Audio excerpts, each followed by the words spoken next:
السلام عليكم ورحمة الله وبركاته. أهلا بكم حبايبي، يا رب تكونوا بخير. النهاردة هعمل معاكم بقى أحلى سندوتشات للمدارس في طاسة على البوتاجاز. هعمل معاكم أحلى عيش بإذن الله يعجبكم وتنفذوه وتقولوا لي رأيكم في التعليقات. اللهم بارك. طالعين معايا شوية عيش طريين زي المية وسهل وبسيط وما بياخدش منك مقادير كتيرة ولا حاجة. أنا هنا بقى هعمل معاكم سندوتشات جبنة بالخيار والزيتون، وهعمل معاكم مربى. طبعا الحشوة اللي ولادك بيحبوها حسب المتوفر عندك تقدري تحطيه في السندوتش، والطريقة سهلة وبسيطة وبإذن الله هتعجبكم، والمقادير مش كتيرة ولا حاجة.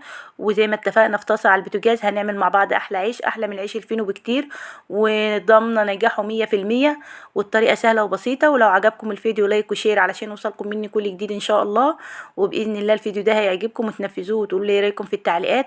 وتعالوا بقى نشوف الطريقة مع بعض. معايا نص كيلو من الدقيق، هنزل عليه بمعلقة من السكر صغيرة، ربع معلقة من الملح صغيرة برضو، نص معلقة بيكنج باودر، 50 جرام من السمنة، 350 جرام من اللبن الرايب. ما تنزليش بكمية اللبن مرة واحدة، تنزلي بيها على مراحل حسب نوع الدقيق اللي انت بتستخدميه. العجينة بتبقى معايا طرية زي الملبن عشان تساعدني في عملية الفرد، ومش داخلها طبعا خميرة. ممكن ناس تسألني تستخدم زيت مكان السمنة، لا مش هينفع علشان خاطر الزيت هينشف معاك العيش. فلو متوفر عندك زبدة ممكن، لكن الزيت مش هينفع. بتخدمي العجينة لمدة 10 دقايق، ما بتاخدش معاكي وقت كتير ولا حاجة. زي ما شفتوا معايا كده بعد 10 دقايق بتبقى العجينة ملمسها ناعم وبتبقى طرية زي الملبن كده. هبدأ بقى اغطيها بكيس وتسيبها تريح لمدة ربع ساعة علشان تساعدك في عملية الفرد. هبدأ اكورها قد حجم البيضة كده، حجم صغير، علشان زي ما شفتوا معايا في بداية الفيديو حجم السندوتشات صغير على قد اللانش بوكس.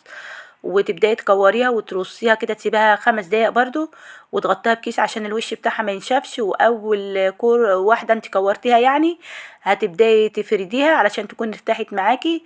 واللهم بارك. طالعين معايا شويه عيش زي العسل وما بياخدوش معاكي وقت كتير ولا حاجه. هبدا كده في عمليه الفرد، رشه دقيق بسيطه خالص مش كتير عشان ما يتحرقش معاكي في الطاسه اللي على البوتاجاز. وتبداي كده بقى تفردي. واهم حاجه الحروف ما تبقاش معاكي تخينه. تبداي كده ترقيه بدايه يا حبايبي. بصوا عجينه الرقاق، بس ده حجم صغير وفي طاسه على البوتاجاز، وما بياخدش معاكي وقت كتير ولا حاجه. ممكن رشه دقيق برده بسيطه على الوش عشان ما يلزقش معايا في الفراده وانا بلمه كده. هو السمك بتاعه رقيق. في طاسه على النار تكوني مولعاه قبلها ب3 4 دقايق، نار وسط. ما تعليش النار قوي علشان خاطر لو علتيه هياخد معاكي اللون بسرعه وهيتحروق ويبقى لسه ني.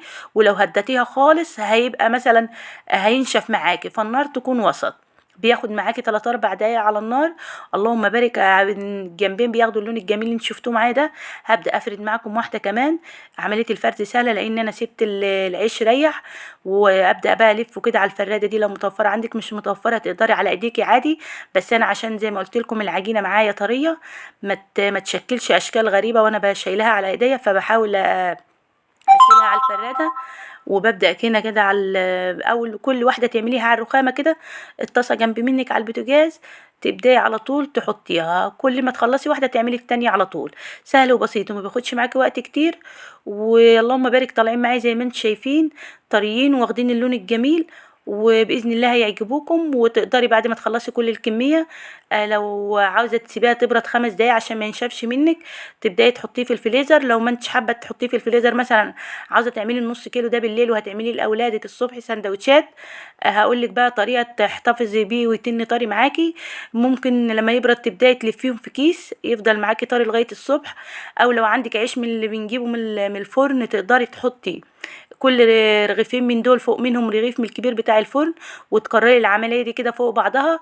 ترصي كل رغيفين فوق منهم رغيف وتحطهم في حله وتغطي عليهم. بيبقى معاكي طري برضو زي العسل. الصبح هتلاقيه طري معاكي خالص. وطبعا العيش ما هوش تخين، عيش رقيق، بيبقى يحتفظ بالطريان بتاعه.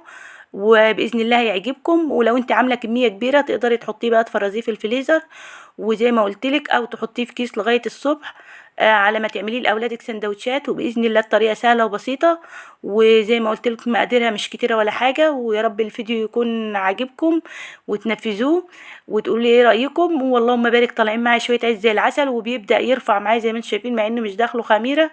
بس العيش عشان فيه بيكنج باودر واللبن الرايب طالع معايا زي العسل واخد اللون الجميل. وزي ما انتم شايفين يا حبايبي العيش طري معايا زي ما انتم شايفين، وعملت كل الكميه دي من نص كيلو دقيق. تقدري تعملي نص كيلو دقيق، ده مش هياخد معاكي وقت كتير ولا حاجه، وعلى الرخامه كده وجنب منك الطاسه، ما بياخدش معاكي وقت ولا حاجه. اللهم بارك، طالعين معايا شويه عيش زي العسل زي ما انتم شايفين، واللي رفعت معايا رقيقه ازاي، وزي ما انتم شايفينها معايا سهله وبسيطه. ويا رب الفيديو يكون عجبكم، واشوفكم على خير، والسلام عليكم ورحمه الله وبركاته.